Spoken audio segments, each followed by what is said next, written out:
Bienvenidos a la serie Hacer familia, el matrimonio. Hoy vamos a ver el capítulo Las mentiras sobre el matrimonio. Y dentro de este capítulo tocaremos, entre otros, los siguientes puntos. Primero, el matrimonio tiene muchos beneficios. Estos datos que vamos a dar provienen de encuestas realizadas tanto en el Reino Unido como en los Estados Unidos. Los cónyuges viven más y mejor. Menos enfermedades, depresiones y suicidios. Mayor realización personal. Menos vicios y más satisfacción de relación de pareja. Protección personal y económica. No abusos domésticos y apoyo económico a los necesitados. A todos sus miembros, incluidos hijos, esposos y parte más amplia de la familia, como pueden ser abuelos, tíos, etc. 2. Sin embargo, el Papa Benedicto XVI dice: la Iglesia ve con preocupación el esfuerzo que existe por eliminar la idea cristiana del matrimonio y la familia de la conciencia social. 3. Y último, el matrimonio está siendo presionado debido a la existencia del divorcio exprés, la cohabitación antes del matrimonio y la introducción de nuevos tipos de unión que no tienen ninguna base en la historia, culturas y leyes. Este último punto también era del Papa Benedicto XVI. Sin más, pasemos al coloquio. No se vayan, ahora regresamos.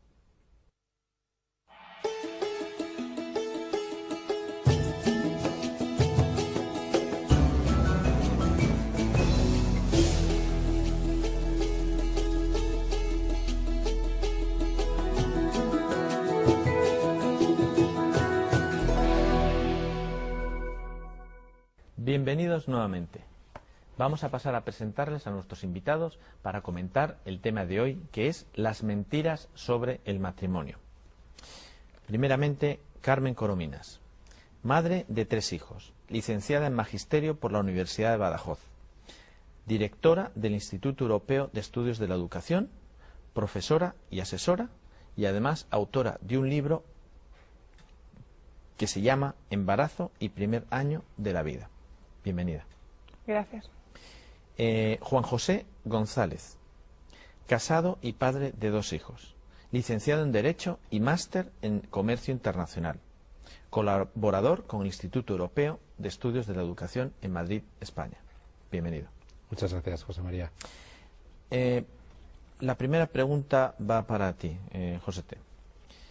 ¿Consideras el matrimonio como una amenaza para la sociedad actual? En absoluto. Más bien la que está amenazando al matrimonio, por decirlo de alguna manera, y aunque parezca una composición fácil, es la sociedad al matrimonio. Hemos venido hablando a lo largo de esta serie de programas de un montón de beneficios que el matrimonio aporta a la sociedad y en modo alguno es una amenaza. Lo único que pretendemos con la defensa del matrimonio es mantener esos valores, mantener esas ayudas que el matrimonio presta a la sociedad y tratar de hacer que nuestros gobernantes, que nuestros representantes públicos sigan apoyando esta forma de organización que tantos beneficios, como decía, ha dado a la sociedad, desde el punto de vista de la organización, de la transmisión, de los valores, el ser la primera escuela que tenemos cuando somos pequeños, donde aprendemos generosidad, obediencia, disciplina, respeto por los mayores, compartir, ser más generosos, donde transmitimos un montón de valores, como los valores democráticos y el respeto por las instituciones. O sea que considero que no es ningún riesgo para la sociedad, al contrario, y que la sociedad debería de poner mucho más empeño en protegerlo. Este es un tema que debemos de tener los católicos y los cristianos en general muy clarito. Porque si tú ves las noticias que salen en televisión o en radio o en los periódicos o escuchas a la gente en general, parece ser que es como una especie de institución a extinguir, que es la que no permite a la sociedad progresar, cuando, como tú dices, es todo lo contrario. Carmen, ¿es cierto que los hijos crean conflictos en el matrimonio? Pues sí y no. Sí, cuando el matrimonio no tiene claro que por encima de los hijos están ellos, el propio matrimonio. Sobre todo la mujer tiene que tener muy claro que antes que los hijos está su marido. Primero su marido, luego los hijos. Y para la mujer y para el marido igual. Primero es su mujer y luego los hijos. Y si tú esto lo tienes muy claro, evitas muchos conflictos. Porque si, por ejemplo, hay peleas entre los niños y entonces el padre le regaña a los hijos y entonces la mujer piensa, está siendo injusto, y entonces se mete en medio y le regaña al marido, el marido le sienta mal. Entonces, esos son conflictos que que se podrían evitar si tú tienes muy claro, no, lo primero es mi marido, que no me gusta lo que está diciendo, pues cojo y me voy para no escucharlo. Pero si es mi marido el que lo está diciendo, le respeto hasta el final. Y luego ya aparte, cuando estemos solos, a lo mejor le digo, oye, ¿no te ha pasado un poco? Pero cuando tú eso tienes muy claro, se evitan muchísimos conflictos y bueno, al revés, ¿no? Los hijos unen, porque luego disfrutas muchísimo de las cosas buenas, del cariño, de anécdotas que pasas con ellos, de ratos que pasas con ellos, de las alegrías que te dan, incluso en disgustos o enfermedades. Si el matrimonio está unido, les une todavía más, o sea, son ellos, ¿no? Y no olvidemos que es Dios el que les ha unido a ellos y que hay que rezar porque precisamente para que les ayude a seguir teniendo claro que por encima de los hijos están ellos, que a las madres les cuesta más. De hecho, bien planteado, los hijos son fruto del amor en el matrimonio y es un complemento y una especie de unión más en el matrimonio. Exactamente, es que si tú lo tienes muy claro, el estar los dos mirando a tus hijos y luego a tus nietos y decir, son el fruto de nuestro amor, o sea, qué bonito, pero hemos tenido siempre claro que nosotros somos lo primero. También es como la disposición que tú tienes al entrar en el matrimonio. Si tú entras con el yo fuerte, con el egoísmo, con la realización personal, es que no es que los hijos sean un estorbo, es que tu esposa es un estorbo. Y acabará siendo un estorbo una vez que no sea útil para ti. Si tú vas con una visión sobrenatural, presente en Dios, el matrimonio como vocación, tu mujer es el camino para ir al cielo. Y tus hijos es el complemento y la ayuda a esa familia que es donde tú realmente te tienes que realizar y te tienes que santificar. Pero, disculpa que te interrumpa, adelante. Bueno, me gustaría contar una anécdota que contó una profesora en una universidad. Entonces cogió y les dijo a los alumnos, a un chico, Pablo, le dijo, Pablo, los puso todo en círculo y le dijo, Pablo, siéntate en medio en una silla. Entonces Pablo cogió y se sentó en una silla. Ella sabía que estaba por ahí su novia y le dijo, Ana, coge otra silla y ponte también en medio al lado de Pablo. Suponeros que os habéis casado. Ahora suponeros que viene un hijo. Cogió a otro alumno y le puso entre medio de los dos. Y suponeros que ahora llega otro hijo. Y puso a otro alumno por en medio de los dos. Y así hasta 4 o 5, ¿no? Alumnos que puso en medio, que eran los supuestos hijos. Y luego decía, ahora Margarita se casa y se va. Entonces queda una silla vacía. Ahora Pablito se casa y se va. Y se queda otra silla vacía. Así sucesivamente, hasta que se fueron todos los hijos de casa. Y entonces al final le decía, bueno, ¿qué veis? Y lo que se veía era Pablo y Ana, todas las sillas en medio. Pablo y Ana estaban muy lejos, porque habían vivido solo para sus hijos, pero se habían olvidado de ellos. Y eran como desconocidos. Y me parece que es un ejemplo que se ve muy claro, ¿no? O sea, hay que cuidar el matrimonio, hay que quererse y estar unidos y compartir tiempo. Muy bien. ¿Tú quieres comentar algo? Sí, muy brevemente, solamente comentar que es fundamental, o algo que hemos aprendido, o algo que la propia experiencia nos da, es que cuanto más generosos somos en el matrimonio, más felices somos. En primer lugar, nosotros, digamos que sería una postura egoísta, pero es así, y sobre todo estamos haciendo mucho más felices a los que tenemos a nuestro alrededor. Es un poco olvidarse de uno y decir, esta es mi mayor empresa, es a la que le tengo que dedicar más tiempo, y es una empresa por la que merece la pena luchar, ¿no? Entonces, que seamos generosos, que pongamos tiempo y que nos olvidemos un poco de nosotros mismos. Muy bien. Josete, ¿qué actuaciones podrían hacernos mejorar la situación del matrimonio en la época en que vivimos? ¿Y qué podemos hacer en el matrimonio para mejorar el mismo? Mira, José María, yo creo que la primera cuestión que tenemos que hacer es rezar más. Rezar más por nuestras esposas, por los maridos de las esposas, por nuestros hijos, y porque tengamos la suficiente luz para sacarlo adelante, pues con el compromiso que hemos adquirido ante Dios y ante los hombres cuando hemos ido libremente al matrimonio, ¿no? Eso yo creo que es la primera cuestión. La segunda cuestión es la formación.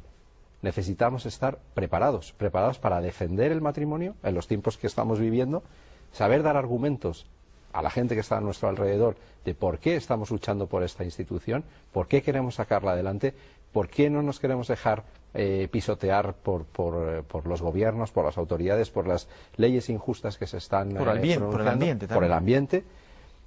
Hay que cuidar, en esa formación, hay que cuidar el noviazgo, los que pretenden ser marido y mujer y se están conociendo, pues se lo tienen que tomar en serio, ¿no? En ese punto hay una mentira muy grande en la que dice, bueno, antes de casarte, ¿por qué no pruebas? Si pruebas, vas a ver si va a funcionar o no. Cuando eso, la realidad demuestra todo lo contrario.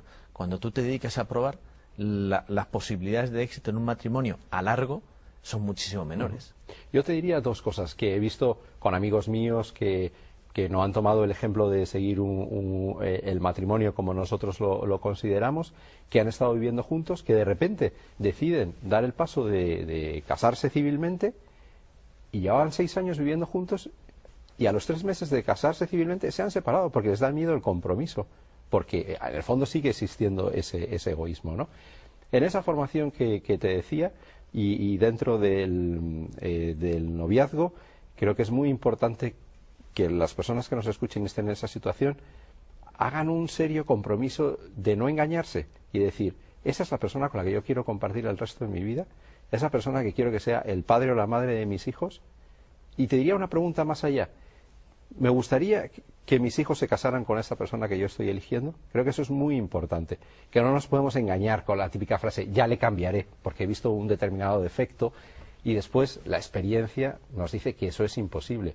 Y dice un amigo mío y compañero de trabajo, Juan Romeu, siempre dice un refrán castellano que es muy verídico, que dice que el que hierra al casar ya no tiene más que errar. Y afortunadamente tenemos el noviazgo para saber con quién vamos a compartir el resto de la vida. Siempre después vendrán pequeñas sorpresas, pero si la elección ha sido buena, las cosas van a funcionar. Y te diría, tenemos que cuidar también muchísimo, y con esto acabo, la preparación en los cursillos prematrimoniales, que se hable a los novios verdaderamente de qué les espera, que efectivamente no es el matrimonio un camino de rosas, que tiene muchísimas, pero que entre medias hay dificultades, hay espinas, y lo que tenemos que tener es la preparación y las ganas, la fuerza y el convencimiento y la fe, pues para sacarlo adelante. No, que nuestros hijos tengan muy claro que, por ejemplo, en la etapa del noviazgo, si incluyes el sexo, lo único que estás haciendo es perjudicando el noviazgo, porque vas a mantener una relación que jamás se tenía que haber mantenido por culpa del apego del sexo. El sexo te tapa la vista y no ves defectos que son claros destructores de un compromiso a largo plazo. Carmen, ahora se habla mucho sobre las diferencias hombre y mujer. ¿Realmente es importante conocerlas? No importante, es importantísimo. Además me hace mucha gracia porque está como muy de moda, se oye, la gente lo escucha en televisión, hasta en la radio lo he escuchado, las diferencias, la gente lo escucha, le hace gracia, lo lee en los libros, pero ya está. No, o sea, con las que, por ejemplo, que es muy típico, la mujer es mucho más comunicativa, ¿no? De hecho, tiene muchas más conexiones a nivel de cerebro del hemisferio derecho y el hemisferio izquierdo en la mujer, en el cerebro de la mujer, que en el hombre, por ejemplo. Y es muchísimo más comunicativa. Y cuando una mujer a lo mejor llega por la noche, llegan los dos, y ella empieza a contarle un problema al marido, y entonces el marido, como hombre, pues intenta solucionarlo. Y entonces le dice, pues mira, haz esto.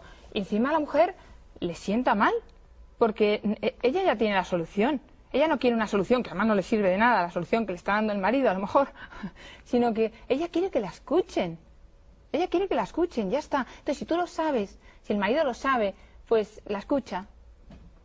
Y como este ejemplo, pues muchos otros, ¿no?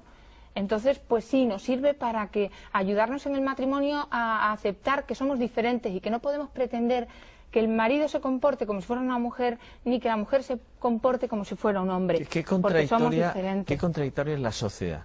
Te viene a decir que la igualdad entre el hombre y la mujer, pero luego reconocen la diferencia entre el hombre y la mujer. Físicamente el cerebro, el comportamiento, la actitud. Claro, si tú vas diciendo que somos iguales, ni siquiera te molestas en averiguar si hay diferencias, porque no las reconoces. Claro, si tú te preparas al matrimonio, en tanto en cuanto más conoces a la persona que te vas a casar y las diferencias que tienes, mejor te va a servir para complementarte. Y yo quería además contar una anécdota que me estaba acordando, que en la radio salió pues una señora como que famosa, no me acuerdo de qué, y había escrito libros o no sé qué, y ella decía que ella era muy feminista.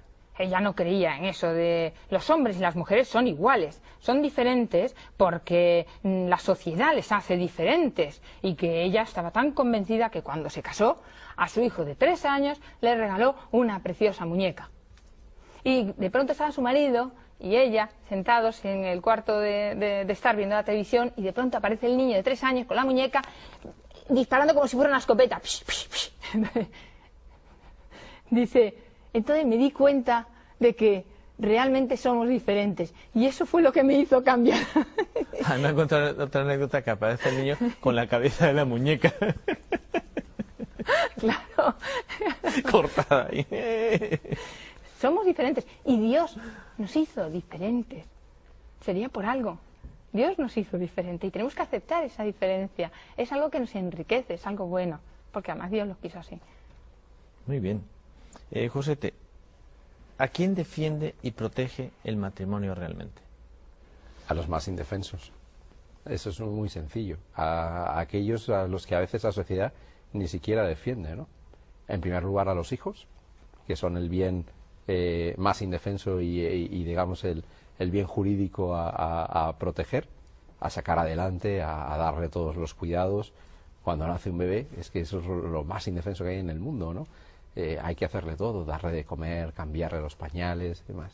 Después a la mujer también, porque en condición de igualdad accede al matrimonio y la protege pues del resto de las circunstancias, del resto de las situaciones.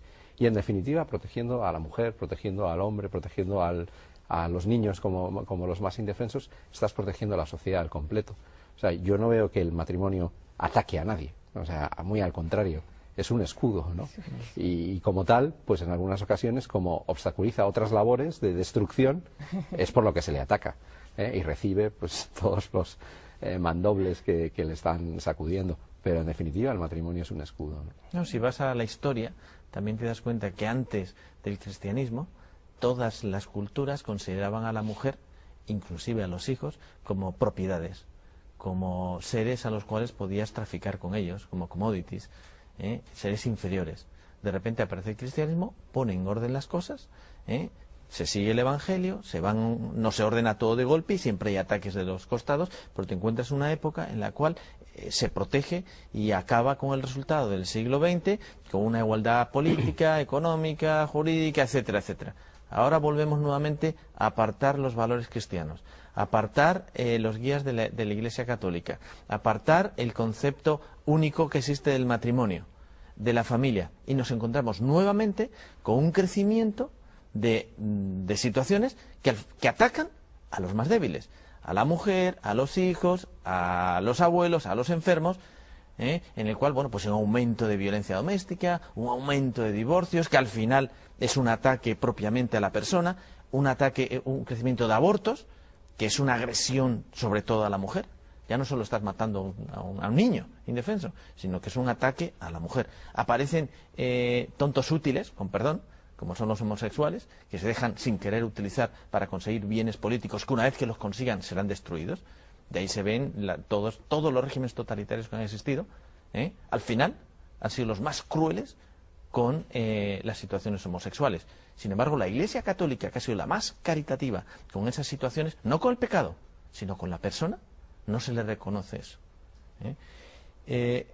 Josete, ¿a quién defiende bueno, eso lo hemos comentado. Carmen, ¿es cuestión el matrimonio de buena o mala suerte? En absoluto.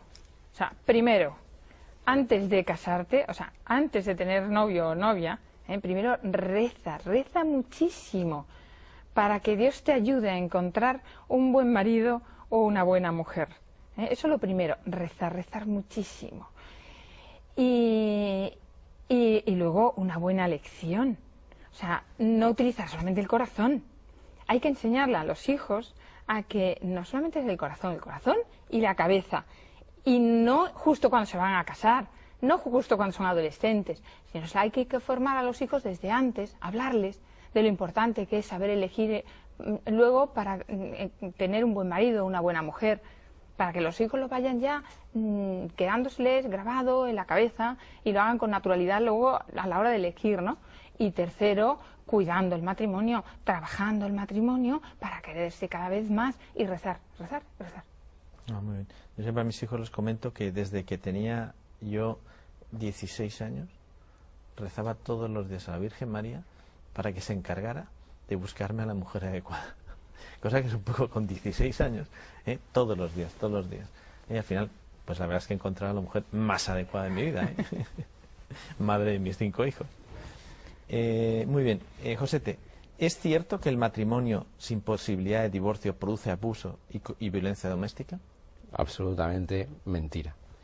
A mí me gustaría traer aquí una frase que me impactó mucho en una visita que hice al Kennedy Space Center y que, como estamos en Estados Unidos, yo creo que nos puede venir muy bien.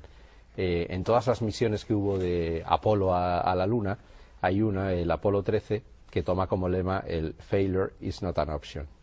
Pues yo te diría lo mismo para el matrimonio. El divorcio no es una solución, no existe, ¿no? Hay que luchar día a día por sacarlo adelante.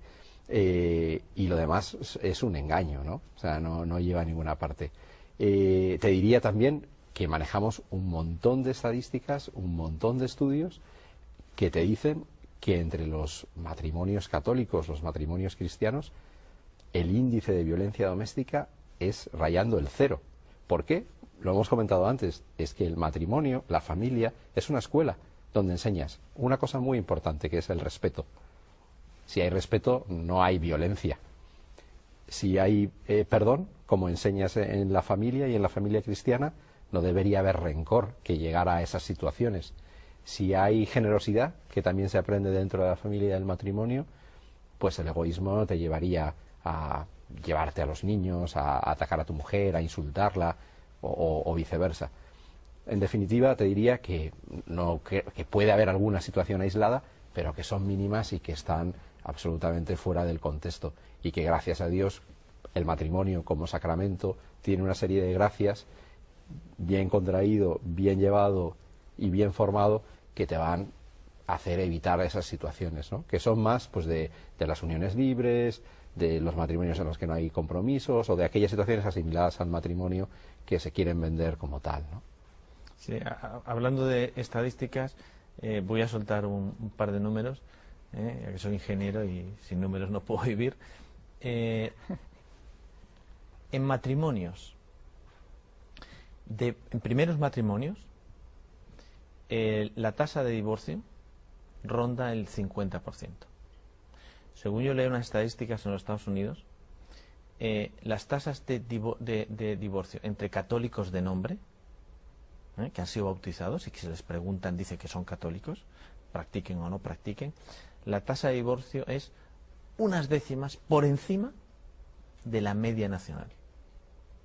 Sin embargo, la tasa de divorcio de personas practicantes que suelen ir los domingos a misa, que se confiesan al menos una vez al año, que rezan, que tienen algún tipo de devoción, ya sea el rosario, a la Virgen María, pero tampoco una persona que va a misa todos los días, sino simplemente que cumple sus prácticas religiosas de una manera normal, la tasa de divorcios no llega al 2%. Se tiene que dar la práctica en los dos. ¿Qué es lo que tú dices? Tú estás poniendo en un ámbito superior a tu mujer o a tu marido. ¿Por qué? Porque es un hijo de Dios y además es el camino que tú tienes para ir al cielo. es el camino que tu vocación te ha puesto. Yo os pediría, antes de terminar, que me dierais como 2 puntos, que me elaboréis 2 puntos importantes que pensáis que es interesante dejárselo a nuestros televidentes. Mari Carmen. Pues mira, yo diría y le aconsejaría a los matrimonios que leyeran libros sobre matrimonios, que los hay muy buenos y que se venden porque sirven. Ojo, libros para matrimonios católicos.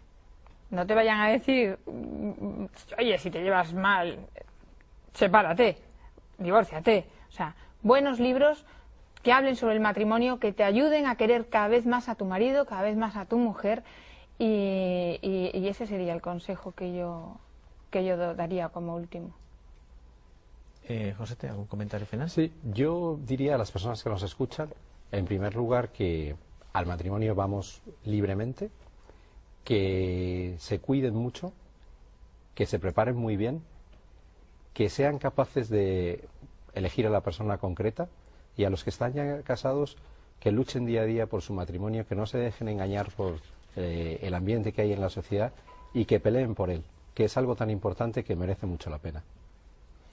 Muy bien, muchísimas gracias. Yo antes de cerrar voy a hacer una lectura de un comentario acerca del matrimonio, que es hablar del matrimonio es hablar de una realidad natural, ciertamente una maravilla natural, de la piedra angular de nuestro ecosistema. El hombre es una realidad natural, no cabe la menor duda. Es difícil pensar que no lo somos. Con toda la realidad natural, el hombre tiene un ecosistema y en él condiciones básicas de equilibrio ecológico que determinan su desarrollo sustentable. Un poco como estamos en la época de la ecología, dejar simplemente ese dato. A ustedes muchísimas gracias, a vosotros por la colaboración. Nos vemos en el siguiente programa. Y recuerden, defiendan su fe y estén orgullosos de su Iglesia Católica.